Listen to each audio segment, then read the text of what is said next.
자, 유초등부 친구들 샬롬! 오늘도 친구들에게 하나님 말씀 전해 들어온 지원 전도사님이에요. 와! 여러분, 물총고기라는 물고기 아나요?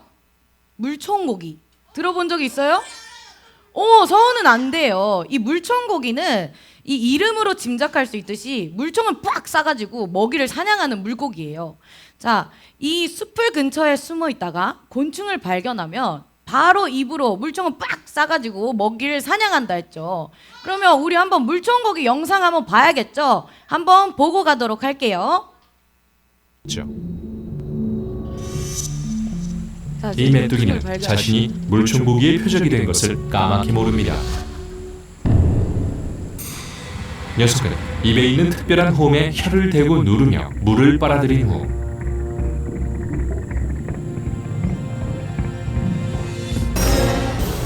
치명적인 물대포를 발사합니다.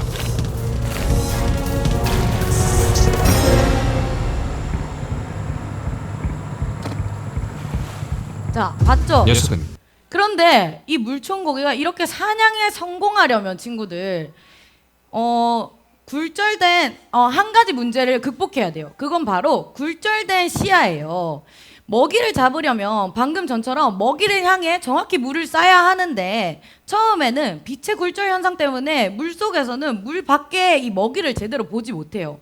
우리도 물 밖에서는 물고기 막 이렇게 움직이는 거 제대로 못 맞추잖아요. 똑같아요.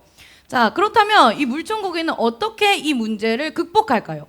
저를 따라 해주세요. 연습과 훈련.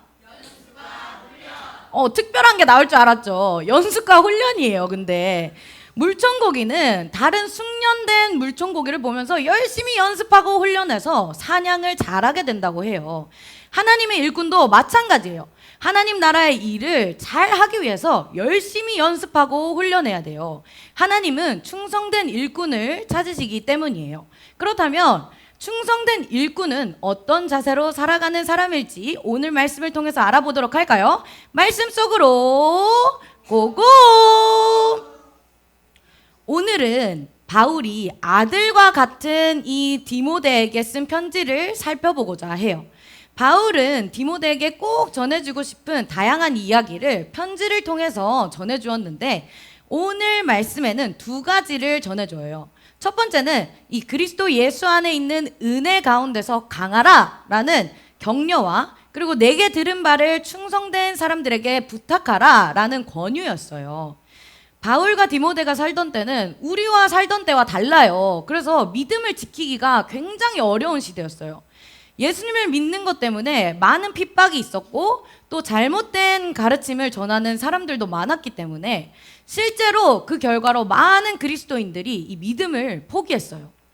이런 가운데서 바울은 디모데에게 강하고 담대하라 라는 말을 전했고 또 더 나아가 이 믿음을 다른 사람들에게 전하라 라고 부탁했어요. 그런데 여기서 바울은 내게 들은 바를 다른 사람들에게 가르치고 전하라 라고 했단 말이에요. 디모데는 바울에게 하나님의 말씀을 들었어요. 그러니까 디모데가 전할 거는 그 어떤 가르침도 아닌 하나님의 말씀을 전하고 가르치는 거예요. 이것이 바로 충성된 하나님의 일꾼인 우리가 또 해야 할 일이고 우리가 해야 할 자세예요, 친구들. 그렇다면 충성된 하나님의 일꾼은 어떤 사람일까요? 자, 바울은 세 종류의 사람을 비유로 설명해서 얘기를 해줬어요. 첫 번째는 병사예요. 병사는 자기 자신의 생활에 얽매이지 않고 자신을 병사로 이렇게 불러준 상관을 기쁘게 해요. 자기 말보다 자신의 윗사람, 자신을 병사로 불러준 사람의 말을 더 중요하게 생각하고 이 상관이 시키는 일을 열심히 하죠. 자, 두 번째는 경기하는 자예요. 경기에서 친구들 승리하려면 경기도 잘해야 되지만 우리가 꼭 기억해야 하는 것이 있어요. 바로 경기 규칙이죠.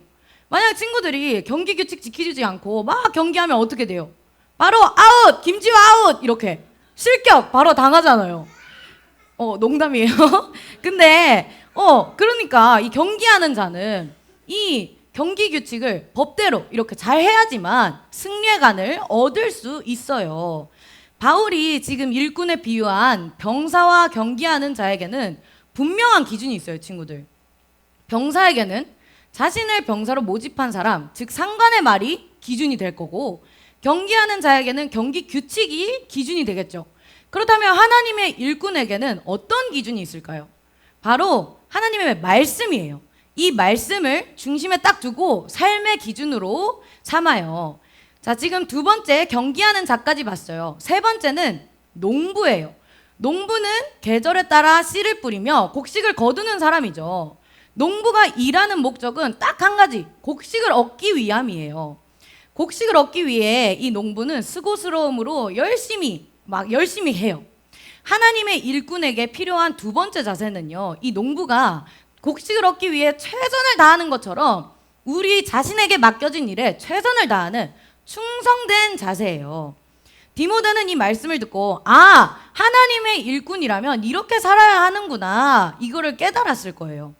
충성된 하나님의 일꾼은 이 병사와 경기하는 자가 상관의 말과 경기 규칙에 따라 움직이듯이 말씀이라는 이 기준으로 살아야 되고, 또 농부가 풍성한 결실을 바라며 수고하듯이 하나님이 주실 상과 은혜를 기다리며 최선을 다해야 하는구나. 하지만 친구들도 알다시피 이렇게 살기란 걸 쉬운가요? 어려운가요? 어려워요. 절제와 수고가 필요해요. 그래서 바울은 이것을 고난이라고 표현했어요. 그래서 3절에서 보면 나와 함께 고난을 받으라 라고 얘기를 했답니다. 친구들, 나와 함께 뭐를 받자고 하나요? 고난은 힘들고 어려운 거예요. 그만큼 이 충성된 하나님의 일꾼으로 살아가는 일이 쉬운 일이 아니라는 걸 말해주고 있어요. 그러나 바울은 이 세 가지 직업을 통해서 우리에게 전해주고자 하는 것이 있어요. 이 세 가지 직업의 공통점은 분명한 결과가 있다는 거예요. 자, 병사는 이 상관을 기쁘게 하고, 경기하는 자는 승리의 간을 얻고, 또 농부는 풍성한 결실을 얻는다 했죠. 하나님의 충성된 일꾼으로 살아가는 일은 쉽지 않지만 하나님이 주시는 이 분명한 기쁨이 있어요, 친구들. 그렇기 때문에 인내하고 수고하고 충성할 때 하나님이 주시는 승리의 간, 곧 하나님 나라를 얻게 돼요. 그러므로 우리가 지금 우리 눈에 보이진 않지만 왕이신 하나님이 주실 구원의 영광을 이렇게 생각하며 주어진 자리에서 충성된 일꾼으로서 최선을 다하는 우리가 되어야 돼요. 친구들, 축구 국가대표 선수 손흥민 선수 알아요? 손 알죠? 7번. 이 손흥민 선수는 우리나라뿐만 아니라 세계적으로도 아주 뛰어난 활약을 하는 최고의 선수예요. 근데 이 손흥민 선수가 어떻게 최고의 선수가 될 수 있었을까요? 그가 갑자기 저절로 어느 날 최고의 선수가 됐나요? 아니죠. 최고의 선수가 되기까지 수없이 연습하고 주어진 자리에서 맡겨진 일에 최선을 다하며 피나는 훈련을 했기 때문에 최고의 선수가 될 수 있었어요. 하나님의 충성된 일꾼이 살아가는 자세도 이와 똑같아요, 친구들. 하나님의 충성된 일꾼은 저절로 되지 않아요.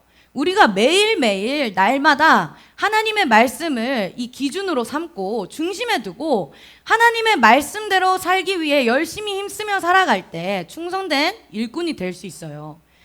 여러분 모두 하나님을 기쁘시게 하는 이 충성된 일꾼으로 살아가기를 주님의 이름으로 축복합니다. 우리 다 함께 저를 외치며 말씀 마무리 지을게요. 우리는 충성된 하나님의 일꾼! 하나님께 충성! 네, 좋습니다.